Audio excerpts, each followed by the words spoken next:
Hello everyone, welcome to a new fresh blog. আশা করছি সকলে ভালো আছো এবং সুস্থ আছো। তোমাদের আশীর্বাদে আর ভালোবাসায় আমরাও ভালো আছি। তো ঘড়িতে এখন সকাল 9টা মতো বাজে, আর খুব সকাল সকাল আমি আজ চলে এসেছি রান্নাঘরে।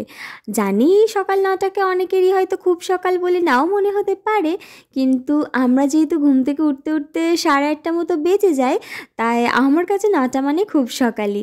আসলে এত ঠান্ডা পড়েছে, তাই যতই ভাবি না কেন আগে আগে উঠবো, কিছুতেই না সেটা সম্ভব হয়ে ওঠে না, জানো তো। তো যাই হোক, যে কারণে আজ এত সকাল সকাল রান্নাঘরে আসা, সেটা হলো আমার পিছনের দিকে একটা তাক তোমরা দেখতে পাচ্ছ, যেখানে বিভিন্ন রকমের কোটো বাটা রাখা রয়েছে। ঠিক তার উপরেই আরও একটা তাক রয়েছে, যেটার মধ্যে আমাদের বিভিন্ন অপ্রয়োজনীয় বাসনপত্র এবং আরও অন্যান্য জিনিসও রাখা রয়েছে।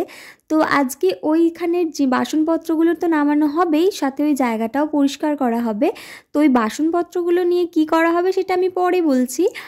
তো মোটমাট এই হচ্ছে কাজ, আর এই কাজটা বাবা পরিষ্কার পরিচ্ছন্ন সব কিছু করবে, আর সেটা যেহেতু স্নানের আগে করবে, তাই আমি আজকে সকাল সকাল রান্নাটা সেরে ফেলবো আর রান্নাঘরটা খালি করে দেবো। তাহলে বাবা স্নানের আগে পরিষ্কার করে চান টান করতে পারবে।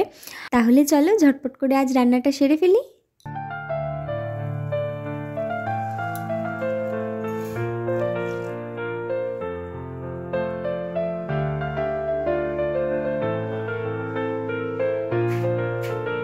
তোমাদের সাথে কথা বলতে বলতে আমি রান্নাটাও সেরে ফেললাম। আজকে সবজির মধ্যে রয়েছে ফুলকপি আলুর সবজি আর মুসুর ডাল, আর সঙ্গে রয়েছে একটু মাছের টক। আর মাছের টকের উপর থেকে আমি একটু ভাজা মশলা ছড়িয়ে দিয়েছি, যেটা খেতে আমার খুব ভালো লাগে। আর তোমরা কারা কারা আমার মতো মাছের টকের উপর থেকে ভাজা মশলা ছড়িয়ে খাও, এটা কিন্তু অবশ্যই কমেন্ট করে জানাবে। ভাতটা আমি একবার ফুটিয়ে রেখে দিলাম, আর বাকিটা ওই খাবার আগে আগে আর একবার ফুটিয়ে নেব, তাহলে ব্যাস খাবার সময় গরম গরম থাকবে। তো রান্না তো আমার হয়ে গেল, তাহলে আর কি যাই ঝটপট করে গিয়ে স্নানটা সেরে ফেলি। আমি যতক্ষণে স্নান সেরে বেরোলাম, বাবা মা কিন্তু ততক্ষণে কাজে লেগে পড়েছে। তো চলো ওদিকটায় নিয়ে গিয়ে একটু দেখাই কি অবস্থা চলছে ওখানে।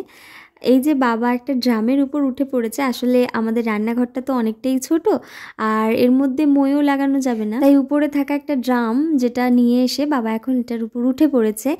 আর তোমাদেরকে আগেই বললাম যে আমাদের উপরের তাকটায় বিভিন্ন অব্যবহৃত বাসনপত্র এবং আরও অন্যান্য জিনিস রয়েছে, আর যেগুলোর মধ্যে বেশিরভাগটাই রয়েছে বিভিন্ন প্যাকেট, যেমন ধরো গিজারের প্যাকেট, হোম থিয়েটারের প্যাকেট, কুকারের প্যাকেট, এই সমস্ত প্যাকেট। আসলে বাবা এত বেশি গোছানো মানুষ যে এই প্যাকেটগুলো পর্যন্ত উনি ফেলে না দিয়ে সুন্দর করে কিন্তু গুছিয়ে রেখেছেন। উপরের ওই তাকটার ব্যবহার তো খুব কম, আর সত্যি বলতে সেইভাবে দেখাও হয় না, তাই প্যাকেটগুলো একই রকম অবস্থায় বহুদিন থেকে, আর রান্নাঘরের তেল চিট নিয়ে মানে প্যাকেটের হাল একেবারে নাজেহাল হয়ে পড়েছে। তো এখন আমি আর মা এই সমস্ত প্যাকেটগুলো খুলে খুলে দেখছি এগুলোর মধ্যে কি কি ঠিক রাখা আছে।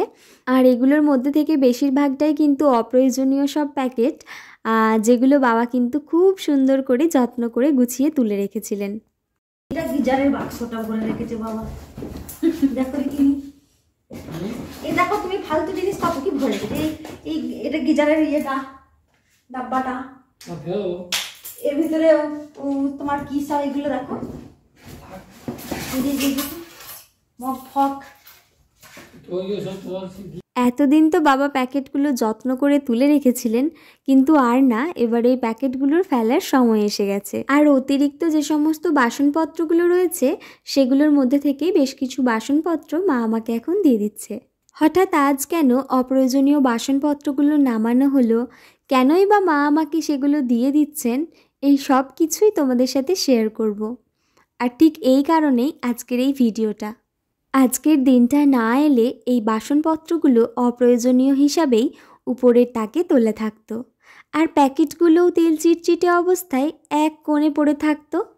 হ্যাঁ, জিনিসপত্রগুলো নামিয়ে তাকটা হয়তো কোনো না কোনো দিন পরিষ্কার হতো, কিন্তু সেটা আজই নয়। আজ অব্যবহৃত জিনিসগুলোর হঠাৎ প্রয়োজন পড়ল, অপ্রয়োজনীয় জিনিসগুলোকে জায়গা মতো ছেড়ে আসা হলো। আর এটাই হলো সংসারের নিয়ম। এমনই একটা ছোট্ট নতুন সংসার আমিও গড়তে চলেছি। না না, তবে সেটা শ্বশুর শাশুড়িকে আলাদা করে দিয়ে নয়, আমার হাজব্যান্ডের কর্মসূত্রের কারণেই আমাকে এবং তাকে একটা নতুন সংসার শুরু করতে হচ্ছে। তোমরা হয়তো অনেকেই জানো যে আমার হাজব্যান্ড আগে কর্মসূত্রে ব্যাঙ্গালোরে ছিল, কিন্তু বর্তমানে সে এখন রয়েছে কলকাতায়। আমাদের বিয়ে হওয়ার 1 বছর হয়ে গেছে, কিন্তু এখনও পর্যন্ত আমরা লং ডিস্টেন্সেই আছি। যাই হোক, এটা ভেবে অন্তত খুব ভালো লাগছে যে এবার আমাদের লং ডিস্টেন্সের রীতি টানা হবে। তো খুব তাড়াতাড়ি আমি এবং সে দুজন মিলে একটা ছোট্ট সংসার পাততে চলেছি কলকাতায়। একটা নতুন সংসার শুরু করতে গেলে সবথেকে বেশি যে জিনিসটার প্রয়োজন পড়ে সেটা হলো মেন্টাল স্টেবিলিটি অ্যান্ড সাপোর্ট।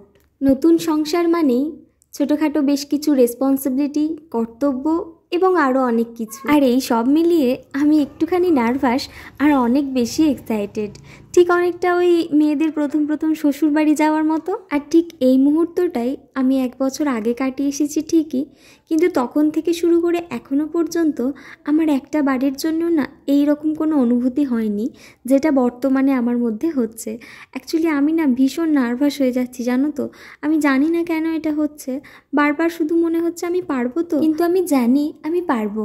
ভগবানের আশীর্বাদ আর তোমাদের ভালোবাসা আমার সঙ্গে থাকলে আমি নিশ্চয়ই পারবো।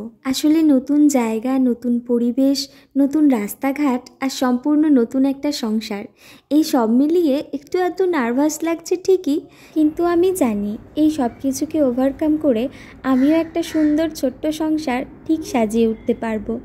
তোমাদের ভালোবাসা আর আশীর্বাদ আমার ভীষণ দরকার। তাই তো আজ একদম শুরু থেকে, মানে আমার নতুন জার্নির প্রথম স্টেপটাই তোমাদের সাথে শেয়ার করলাম। বাড়িতে থাকা অতিরিক্ত বেশ কিছু বাসনপত্রের মধ্যে থেকে কয়েকটা বাসন আমি সঙ্গে নিয়ে যাব, কারণ ওখানে গিয়েও তো আবার রান্না বান্না করতে হবে। তার জন্য তো প্রাইমারি কিছু বাসনপত্রের প্রয়োজনই। আর যেগুলো বাড়িতে অতিরিক্ত অবস্থায় ওপরে তোলায় রাখা আছে সেগুলো সঙ্গে নিয়ে যেতে দোষ কি? এমনিতেও তো সেই ওখানে গিয়ে কিনতেই হতো, এর চেয়ে ভালো একটু কষ্ট করে বয়ে নিয়ে যাওয়া। আর তাছাড়া যাবার পরপর তো সাথে সাথেই বেশ কিছু জিনিসেরই দরকার পড়বে, সেগুলো সাথে না নিয়ে গেলে কোথায় আর কিনতে যাব সেই মুহূর্তে। তাই সংসারের শুরুতেই প্রয়োজন এমন কিছু প্রাইমারি বাসনপত্র আমি সাথেই নিয়ে যাব। আর তারপর বাকিটা তো সংসারের চাহিদা বা প্রয়োজন অনুসারে হয়েই যাবে। আমার নতুন জার্নির প্রথম স্টেপটা আজ আমি তোমাদের সাথে শেয়ার করি, এরপর বাকি স্টেপগুলো ডেফিনেটলি তোমাদের সাথে শেয়ার করার চেষ্টা করব।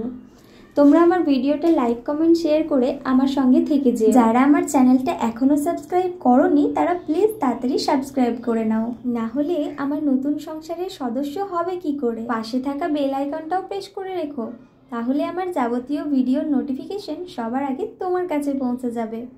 আজ এই পর্যন্তই, খুব তাড়াতাড়ি আবারও দেখা হবে পরবর্তী ভিডিওতে। ততক্ষণের জন্য ভালো থেকো, সুস্থ থেকো আর সাবধানে থেকো। টাটা।